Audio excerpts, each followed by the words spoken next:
You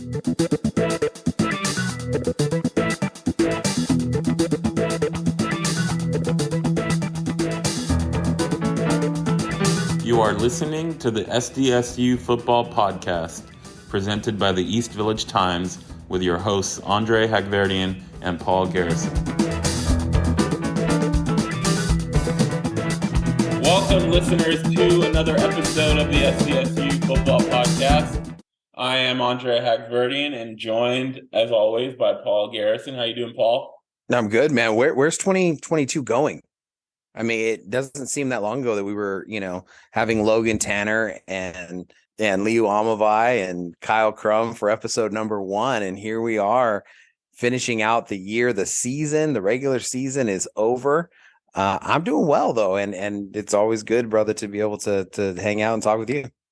When this comes out, it'll be December, which is pretty crazy. The regular season is over. The Aztecs played Air Force on senior night. Not a great performance offensively. A 13-3 loss. Air Force ends the season, pretty well for themselves. They obviously didn't win their division. Boise State did, but they had a pretty good season. What did you take away from that game specifically? The game was very similar to the way that a lot of those Air Force Aztec games went. And it just so happened that the breaks went the Falcons' way this time. I'm thinking of at the beginning of the game last year where Dallas Branch makes that amazing one-handed interception, and they kind of are able to get and carry that momentum. Or, this year, Keyshawn Banks jumped off sides on the crucial play that could have gotten the momentum back, and it extended a drive. Whereas last year he did that amazing play and he was able to stop them on 4th and 1, which gave the Aztecs, great field position. So I think that, the Aztecs by and large played the game that they wanted to play. They won the field position battle. They would have maybe liked to do that a little bit better, but by and large, they started in plus territory. They got down deep and they just couldn't score. And, I think hats off obviously to Air Force, but I think that the Aztecs and, kind of the reoccurring themes that is taking place throughout the year kind of reared its ugly head again. And we'll talk about more about, just general thoughts about the season, but I just thought that the Air Force game was very, very typical of the things that had gotten in their way, shooting themselves in the foot, making crucial mistakes, not quite being exactly precise like they need to be in order to be successful. What about you? Well, I would say there's no such thing as a meaningless game in college football, and obviously the seniors wanted to go out on top on senior night. But the outcome of this game really didn't have a bearing on SDSU's overall 2022 season. Fresno already clinched the division. And it seemed likely that the Hawai'i Bowl was already in line based on how quickly they made that official, on Monday. Right. So I don't take a whole lot out of that performance except to say I think this game could really help SDSU's 2023 season. Right? If Jalen Maiden played 8 games and went 8 for 8 and having great offensive performances, obviously that would excite a lot of fans. It'd be really good and positive to take into spring camp. But we all know adversity and bad games will hit at some point, right? And it would be destined that it would have hit in early 2023. Now Maiden and Lindley, the offensive staff, have a whole game of really bad offensive tape to watch, dissect, learn from heading into spring and then next fall that they would not have if they had continued to roll and they had put up a bunch of points against Air Force, put up a bunch of points in the bowl game, which is why I think it could really help them next year more than it hurt this year. Alama Uluave said something interesting in the post-game press conference about how he credited Air Force for watching the film and making adjustments that other teams didn't. And that tells me that SDSU is essentially running the same offensive stuff every game Maiden was out there. And hey, if you're being successful, why change it, right?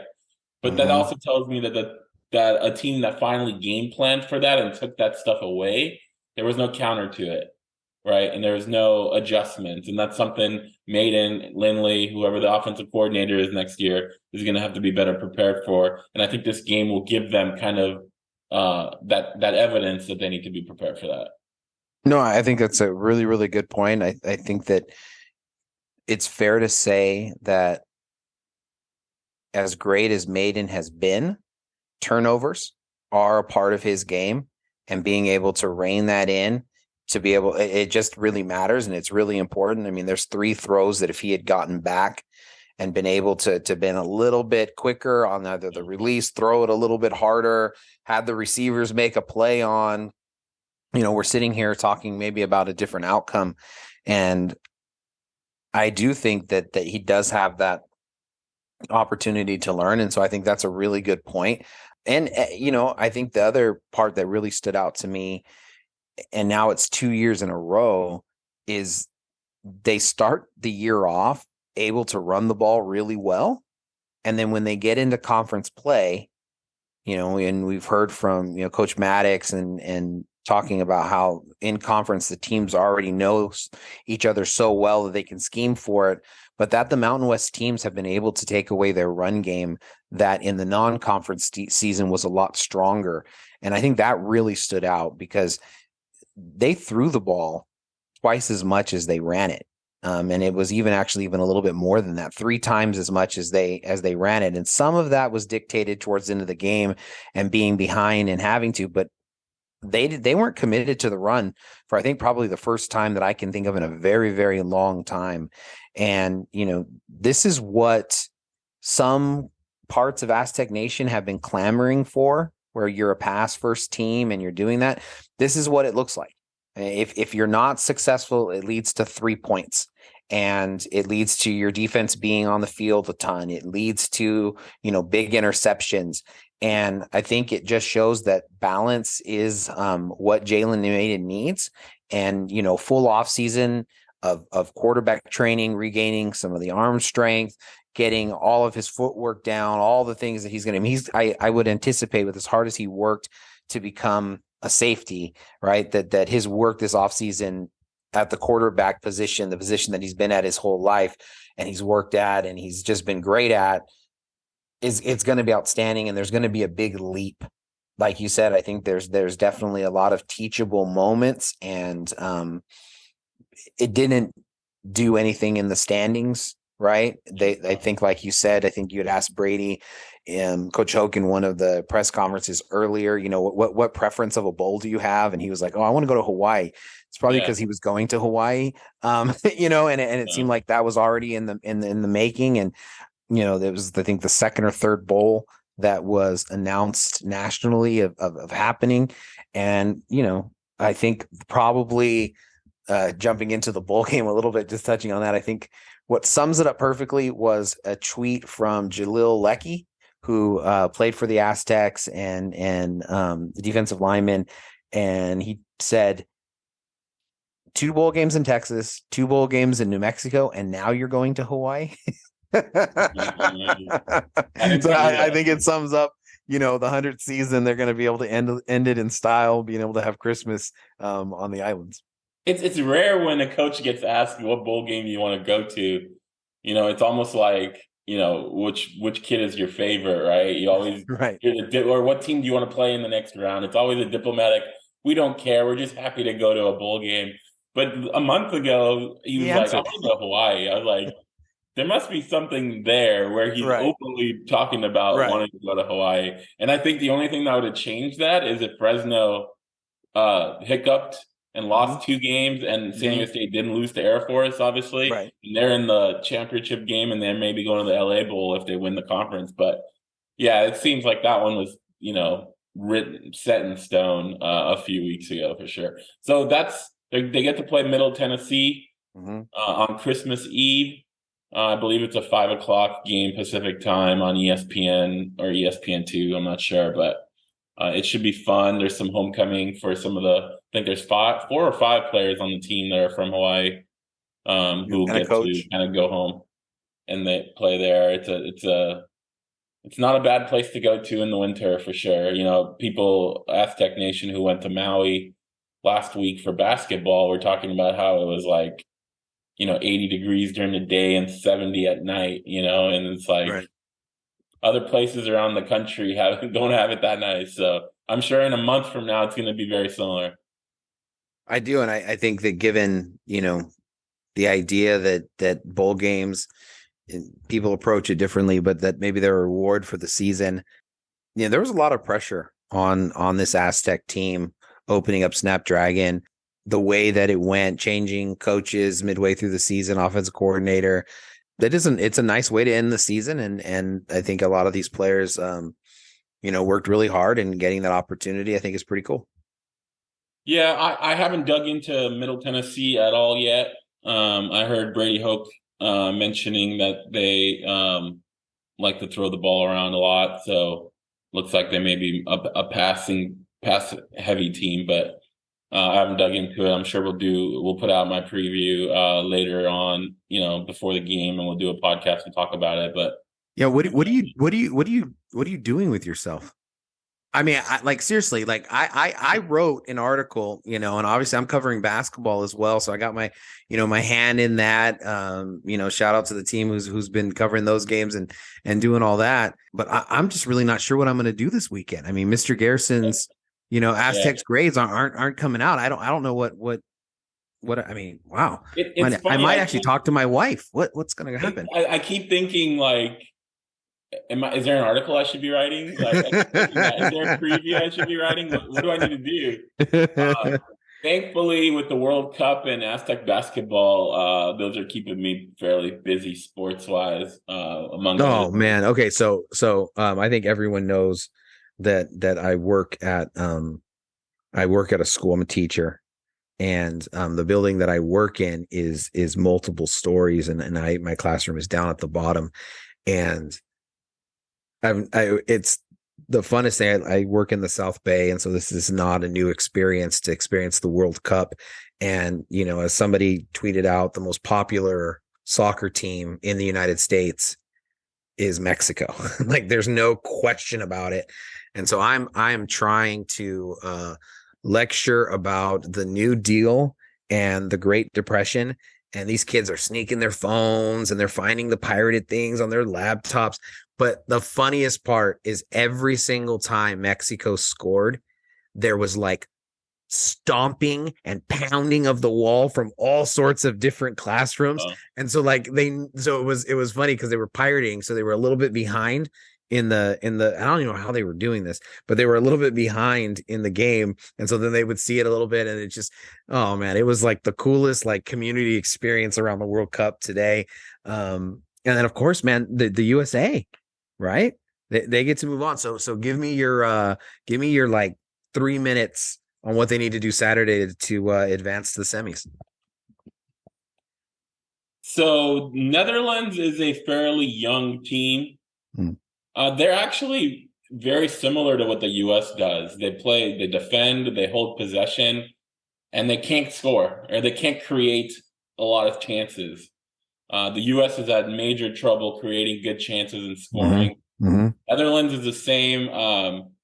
They've scored more goals. I think they've scored 4 or 5 goals in the 3 games. The USA only scored 2, but they're very similar in that regards, where they hold possession in the midfield. They do a good job there. They've got a good back line. Virgil van Dijk is probably the best center back in the country, even though he's getting up there in age. But yeah, they've other than really young, talented players, they haven't been really scoring or creating chances. So it's a lot of that whole Spider-Man meme. Where yeah. The teams are very similar. So that's as great of a compliment as you could ever give to the U.S. I mean, you want to talk about where the U.S. has come as a soccer country, to be able to have that comparison to one of the world powerhouses and one of the most famous popular teams. That's a huge compliment.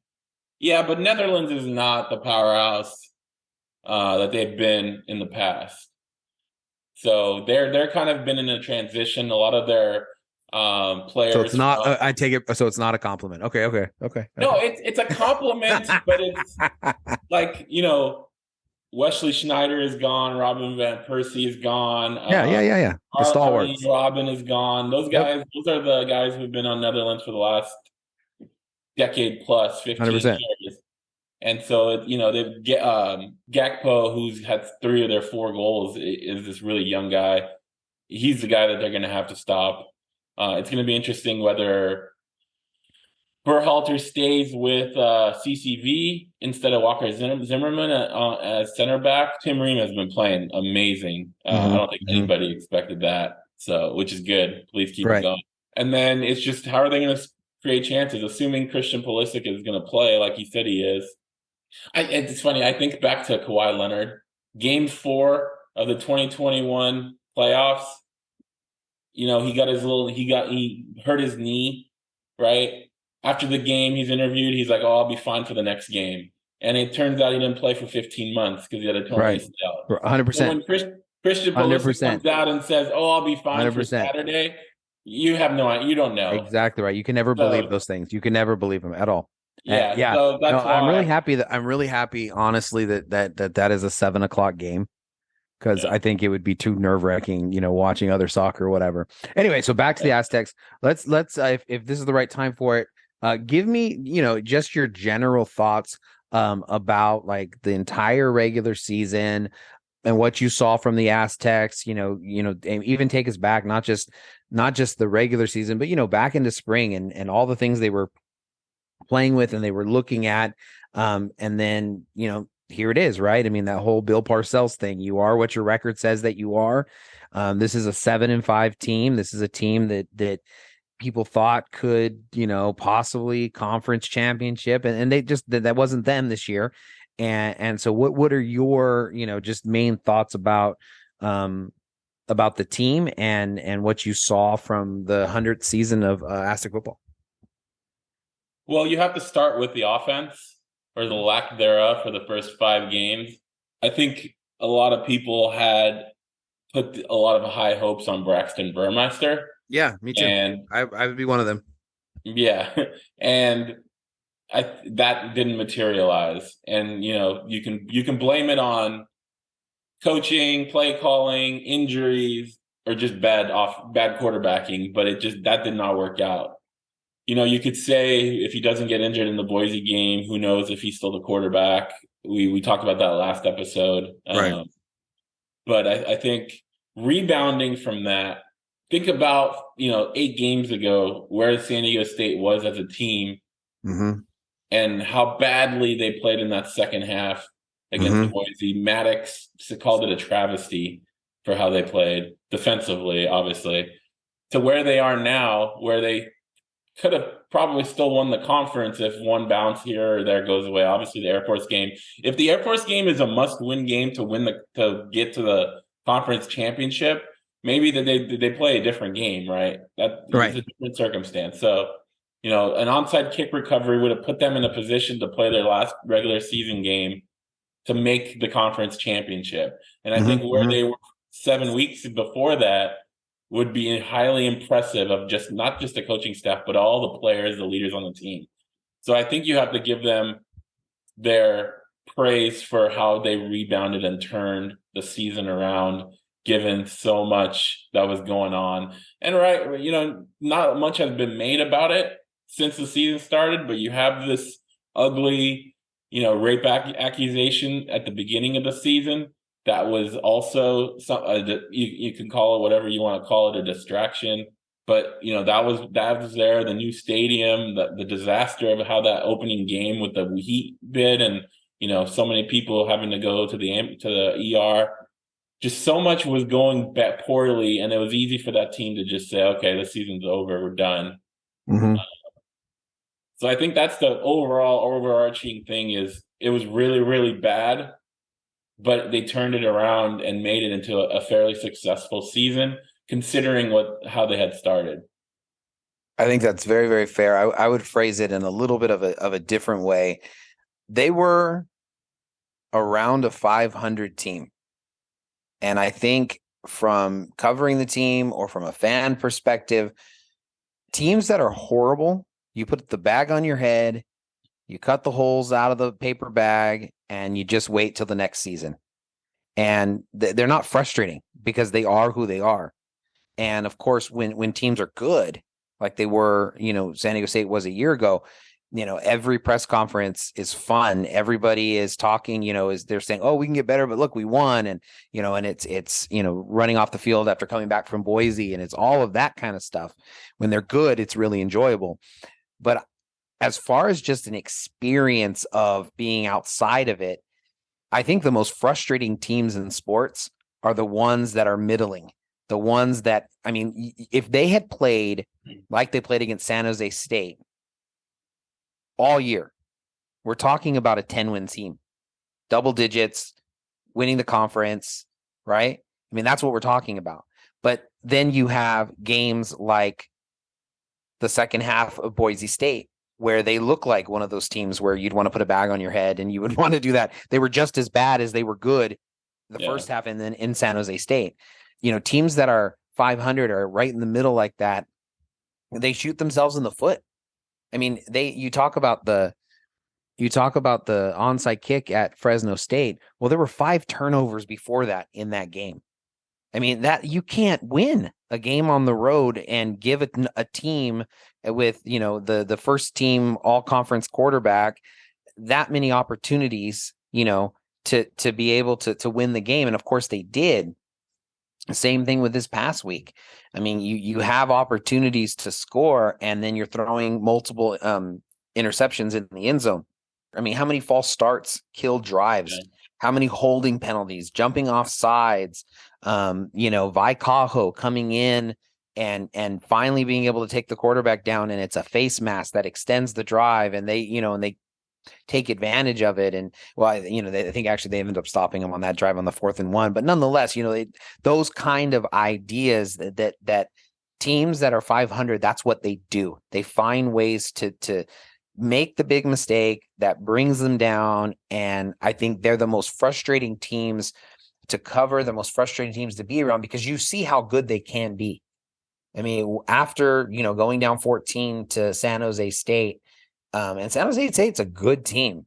They made a quarterback who had been really good all year look very, very pedestrian because their defense was just outstanding that night.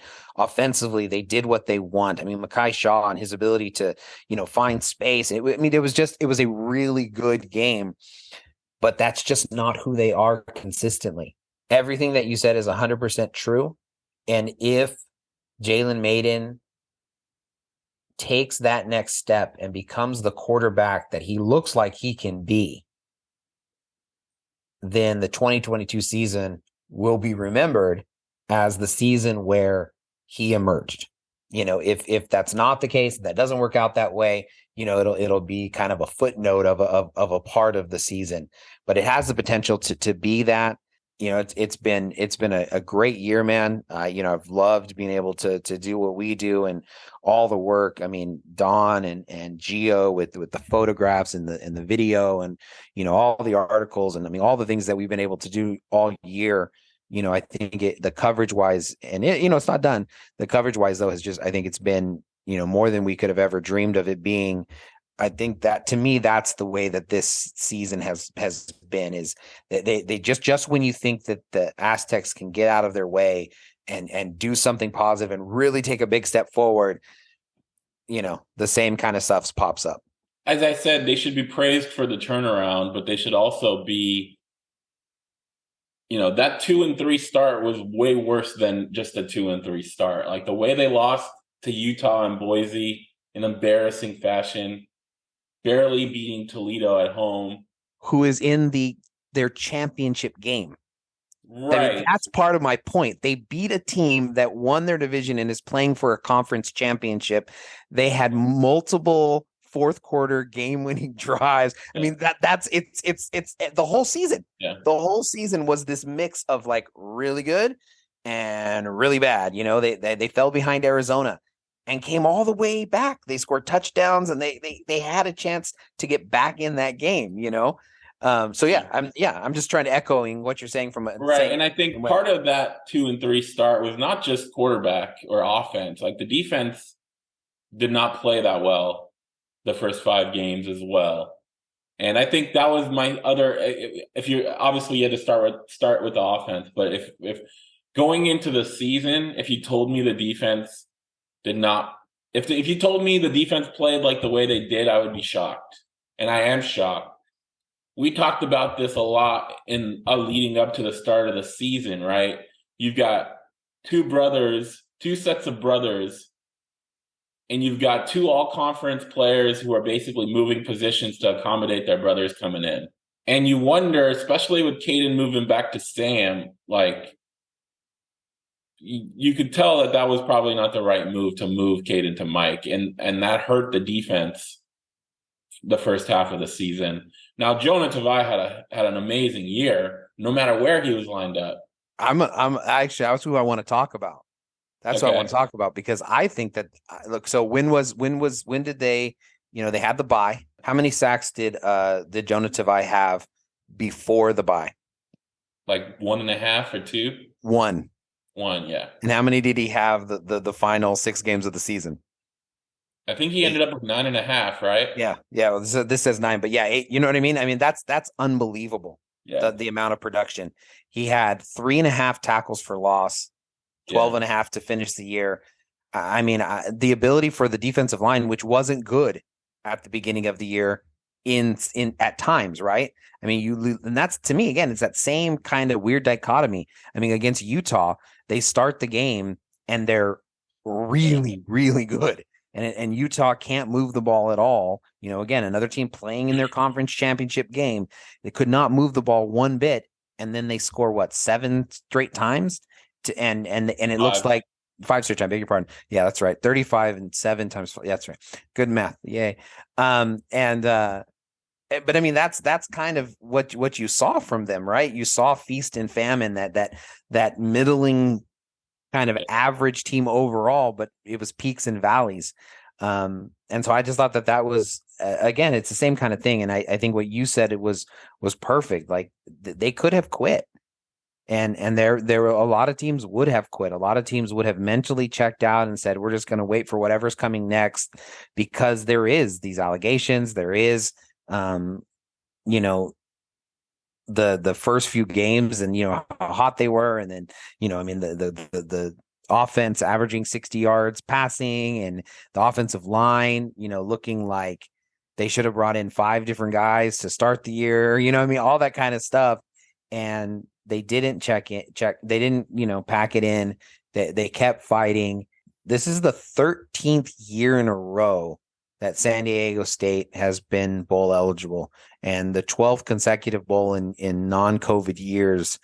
And to keep that streak going, I think, is very, very important. 7th longest in the nation. And, to get here, I don't think that it was not a foregone conclusion when they were 2 and 3 after what happened at Boise. And that was what we were talking. We were like, man, should we really be talking about conference championships? How about bowl eligibility? But then you start looking through their schedule, and they beat some really good teams this year. They get one more chance, and there is a difference between 7 and 6 and 8 and 5. I mean, there's a difference in the way that season feels. There haven't been, outside of these last 13 years, there haven't been a lot of 8-win seasons. To have that opportunity, I think is something that, there's something to play for, I think, in Hawaii. Yeah, one final thing I want to mention about the overall season, especially the defense, is the safeties. Right, we did our preseason positional previews. Right, we split that up. I did safeties, and I'm pretty sure I gave them all A's, because I was that confident with McMorris, Barfield, and Baskerville that these guys were going to dominate. And I was wrong, because if I was writing grades right now, I would not give them A's. They struggled early in the season. They struggled at times, even when San Diego State's defense was playing well. That's another thing, right? Like, Sedarius Barfield started at Boundary Warrior last year for 8 games until he got injured. Starts at Field Warrior game 1 this year and got torched, right? Jacob Cowing, he's probably still seeing Jacob Cowing in his sleep. Gets benched. Devon Celestine comes in and played pretty well. Another walk-on, which hopefully, he'll be on scholarship by this time next year.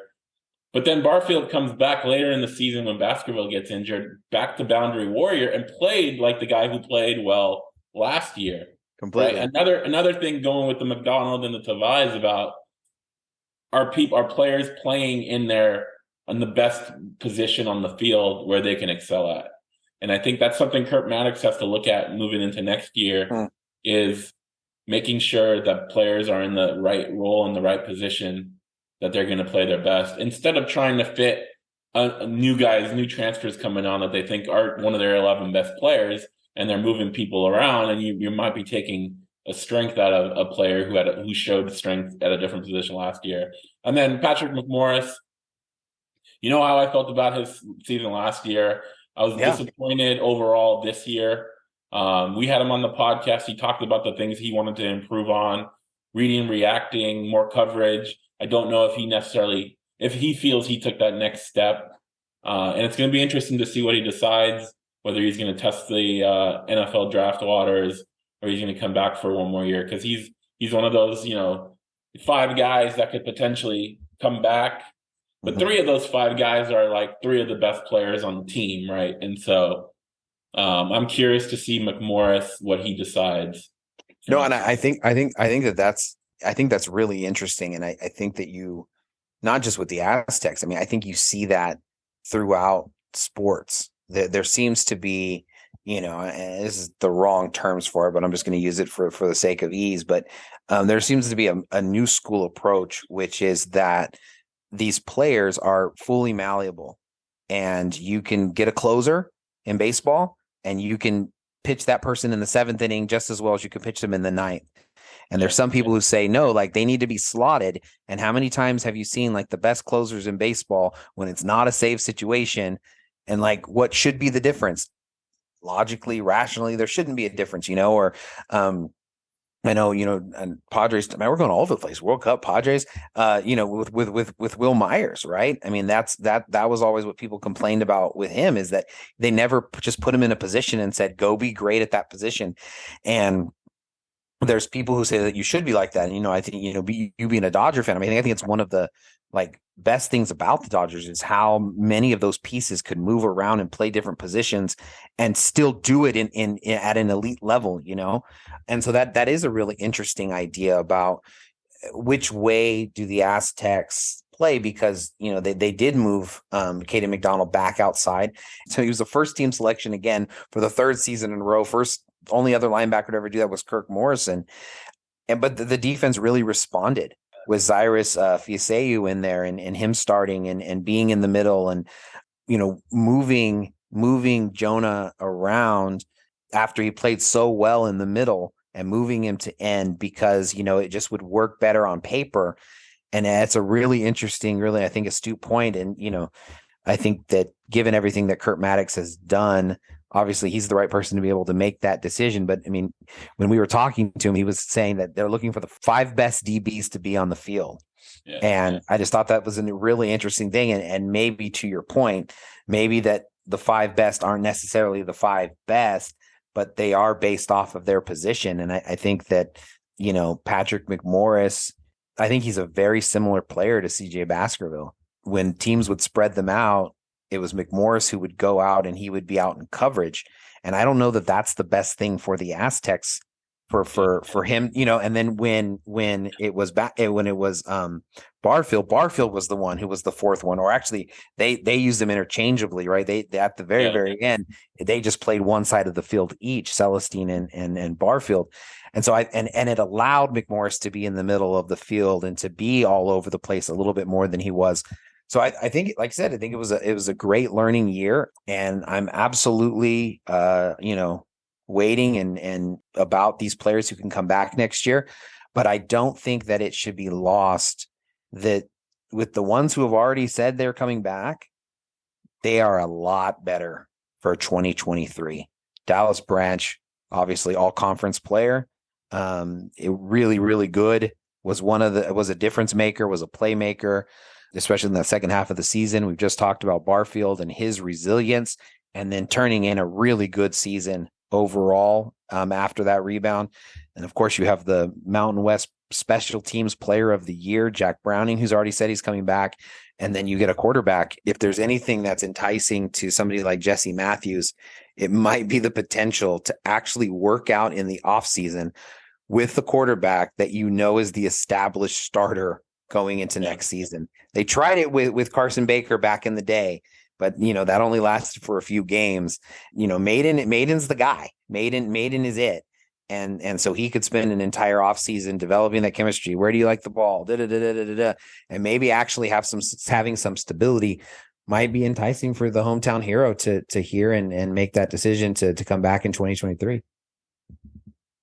Yeah, you mentioned all conference awards. Let's get into that before we get out of here. Jack Browning won Special Teams Player of the Year. It's the 5th time an Aztec has won that award in the last 8 years, which is crazy.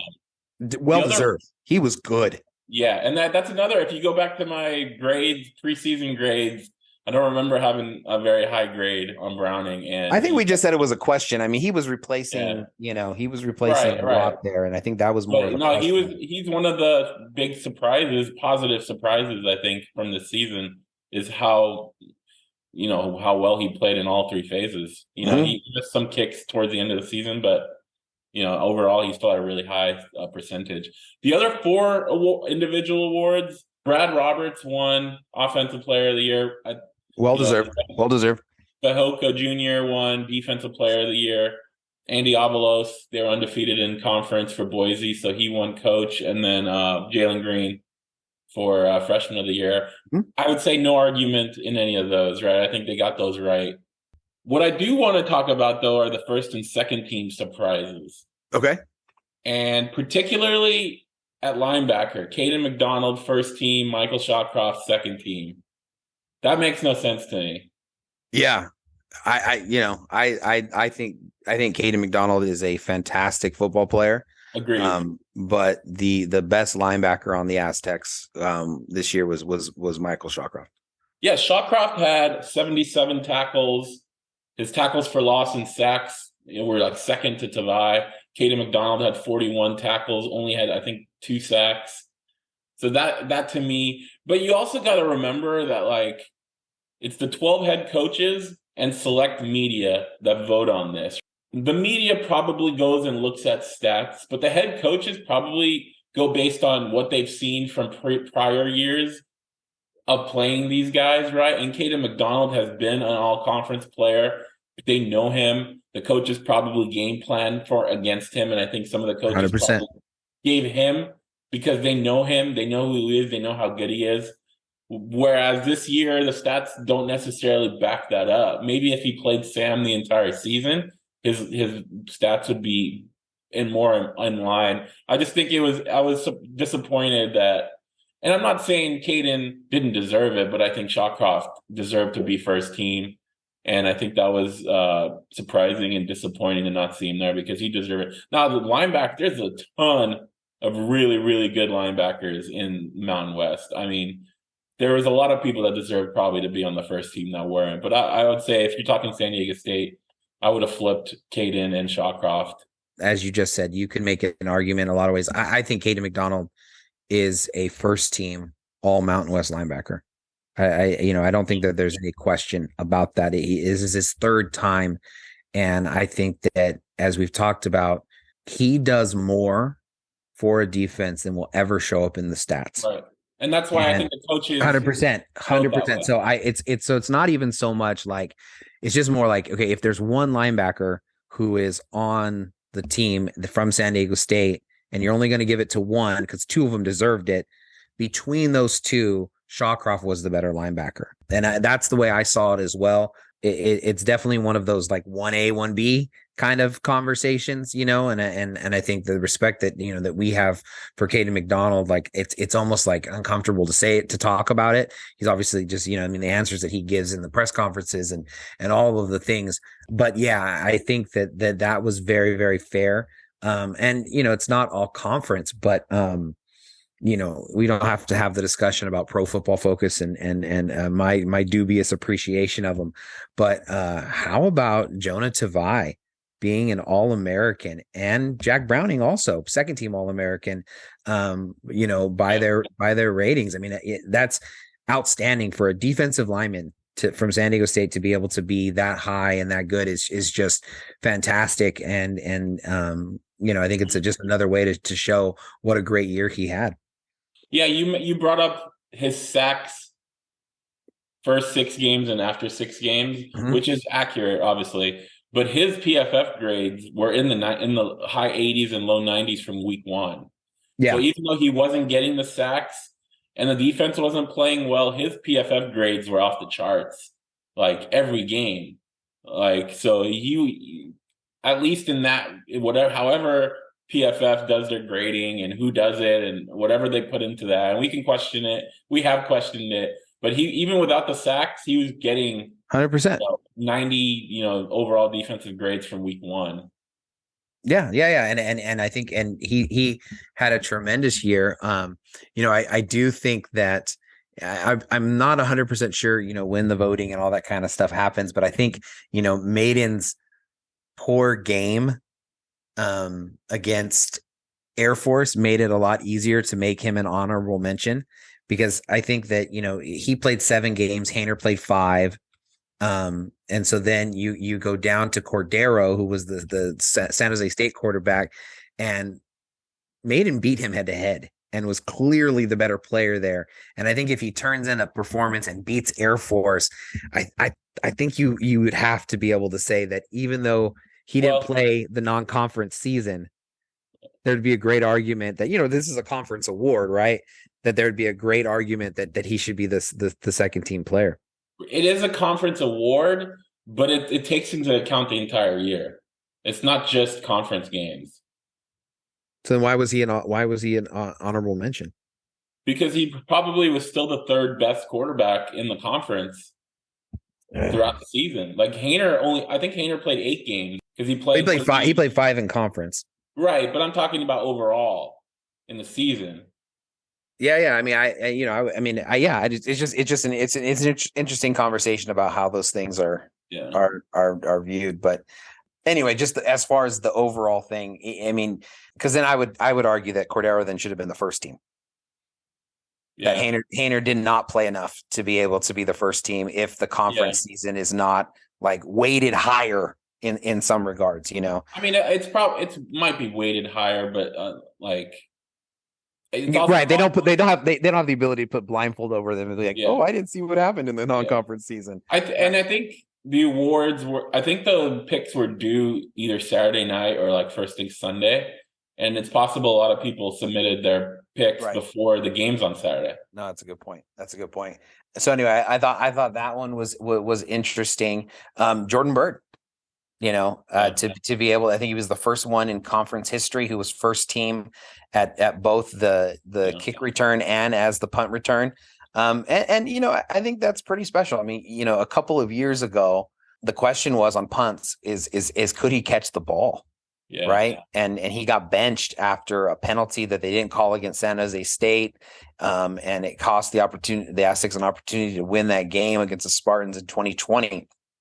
And he's been fantastic catching the ball. He's been. I think he caught everyone this year, I believe. I don't think he had a drop or a fumble.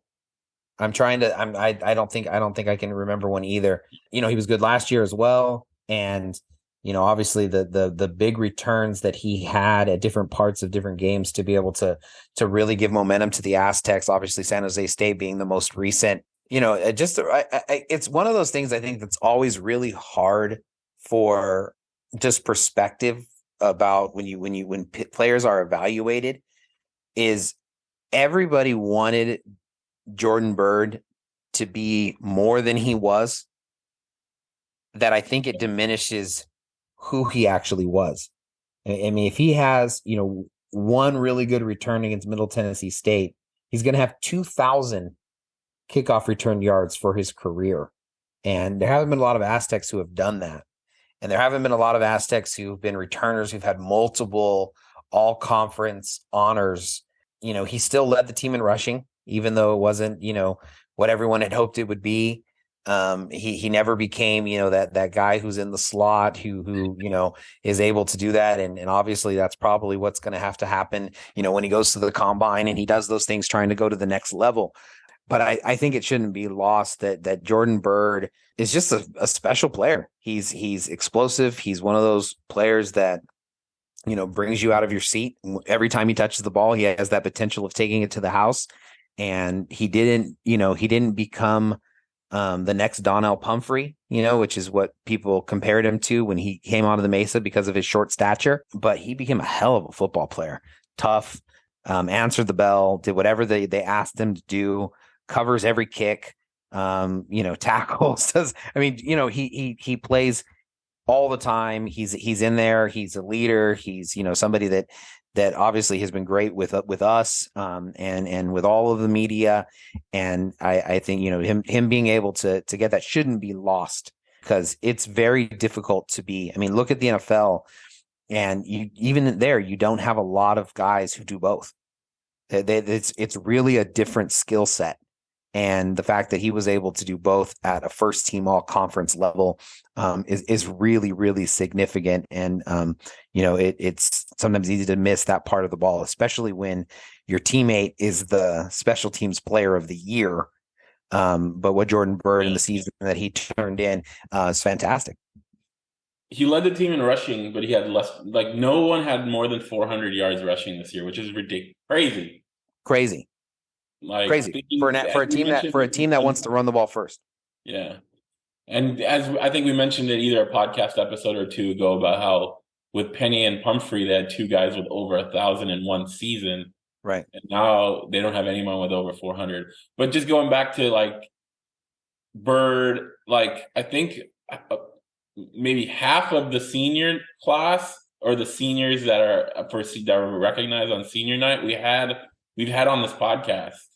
Mm-hmm. And I definitely want to appreciate and give all of them thanks for coming on the podcast, talking to us, answering our questions, even at press conferences and post game, even with after losses. And I think I'm going to miss covering a lot of these guys. But hopefully, we'll see what they do in their future. And some of them are probably going to try for the NFL, and hopefully we can have them back on and talk about their NFL successes or whatever their post San Diego State career successes are. So definitely look forward to keeping in touch and having those guys back on the podcast at some point.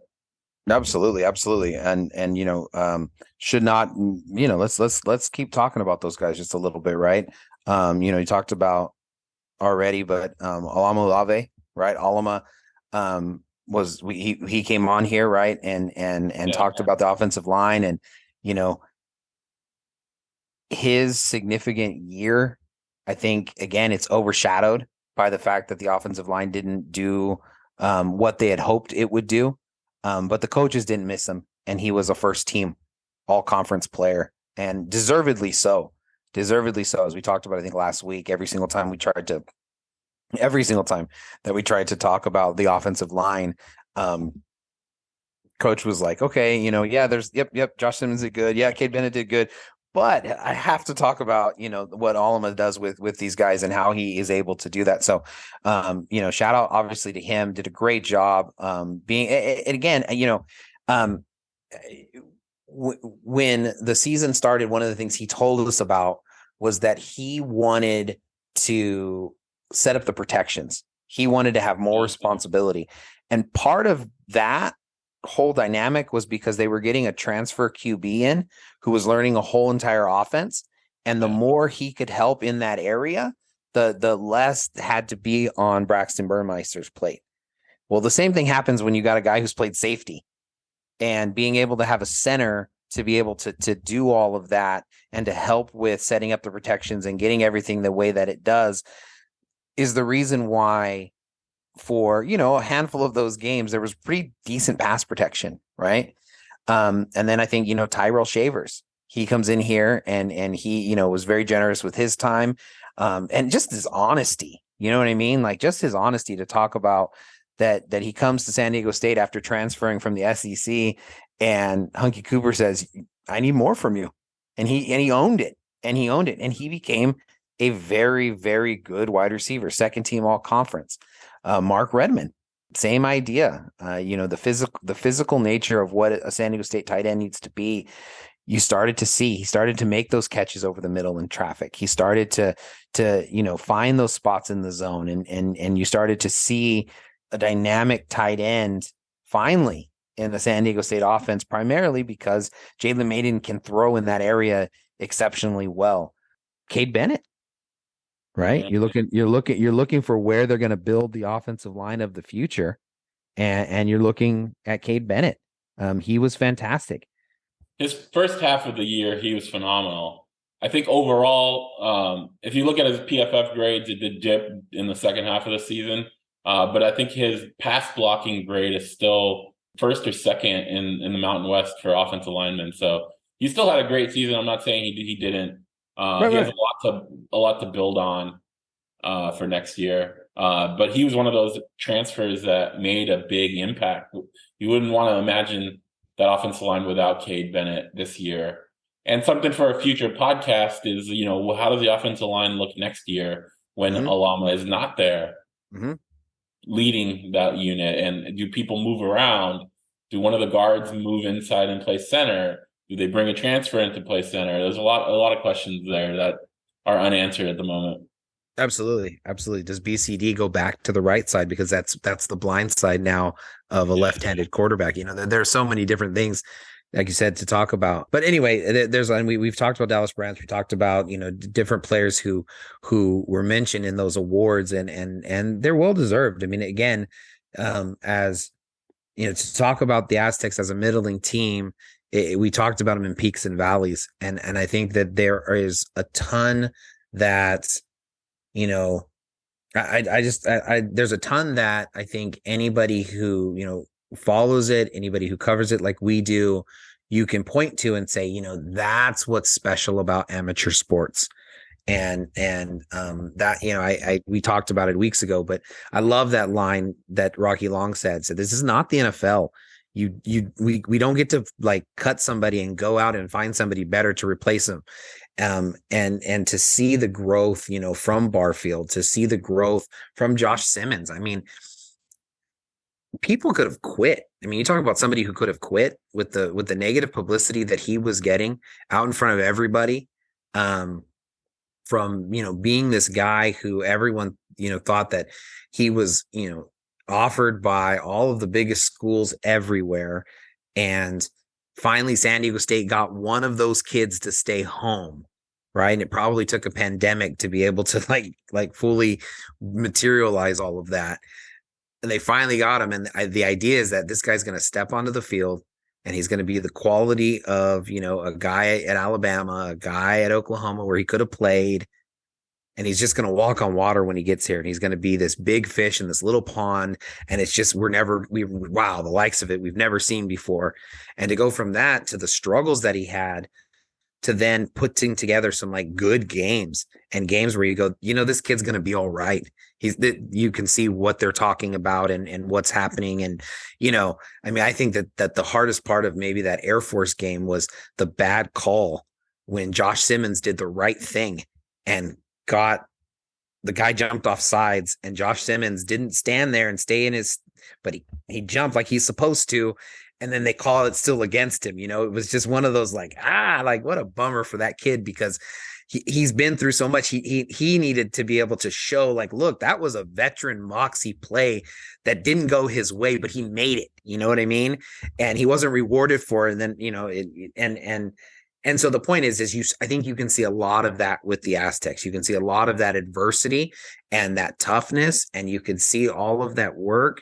And at the end of the day, this is still amateur sports, and these are still young men, and for them to be able to have that opportunity and to do all of those positive things, I think is great. And I think there's a lot to celebrate as they go into their bowl game. Yeah, you mentioned Mark Redmond. That was another surprise. I was surprised to see Redmond second team all conference, because I didn't really think that he had that big of statistical. He had 20 catches, 224 yards, but he was third in catches and second in receiving yards among tight ends in the conference, which, you can make the case that just means it was a down year for tight ends, especially last year. They had but compared to last year, right? Compared to last year. But hey, it doesn't matter. It's compared to what you did in that position with the conference. And then when you look at it that way, then you can say, yeah, Mark Redmond did deserve second team all conference. And I think, as you mentioned, he got more comfortable as the season went on. And I think hopefully you can build upon that with Maiden next year and for him to be a much bigger force offensively. Completely agree. And it's always one of those things when you're a star like Patrick McMorris and you're the idea that's in your mind is that if he takes another step, he's got like starter NFL potential in him and stuff like that. And you're thinking along those lines. He was a first team all Mountain West performer as well. So I mean, like maybe he didn't attain to those aspirations, but even like not meeting those aspirations, he's better than like every defensive back that is in the Mountain West, save for, one or two other ones. And so I think that, that's worth mentioning as well. All right. Anything else we need to cover before we get on out of here? I don't think so, man. When are we going to do this again? That's the big thing, is that we got to start making like off-season plans. Well, there's a couple. We obviously have to do a Hawai'i Bowl preview. No doubt. A signing day. We got to do signing day. Yeah. That's like 3 days before the Hawai'i Bowl. So there's the transfer market. The new window opens up December 5th. I mean, that's going to be wild.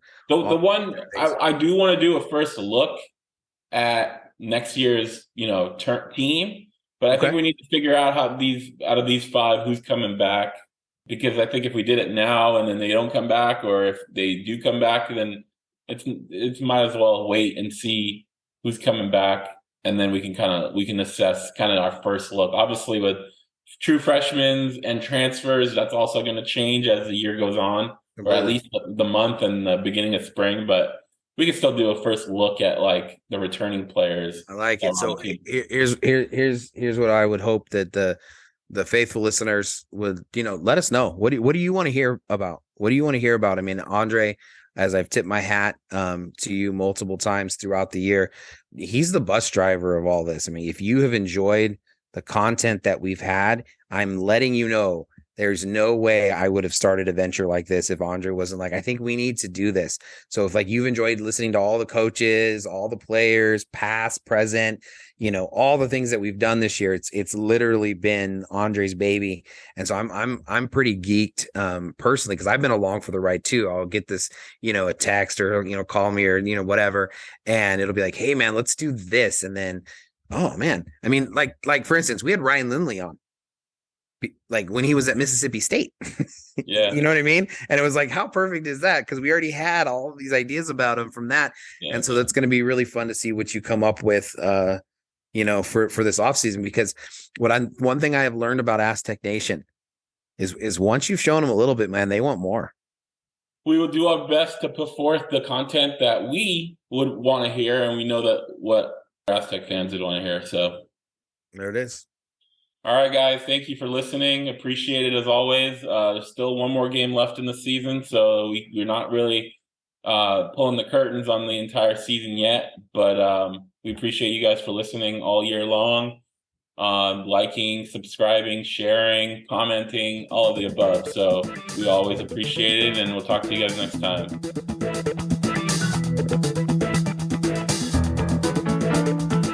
You are listening to the SDSU Football Podcast, presented by the East Village Times, with your hosts Andre Hagverdian and Paul Garrison.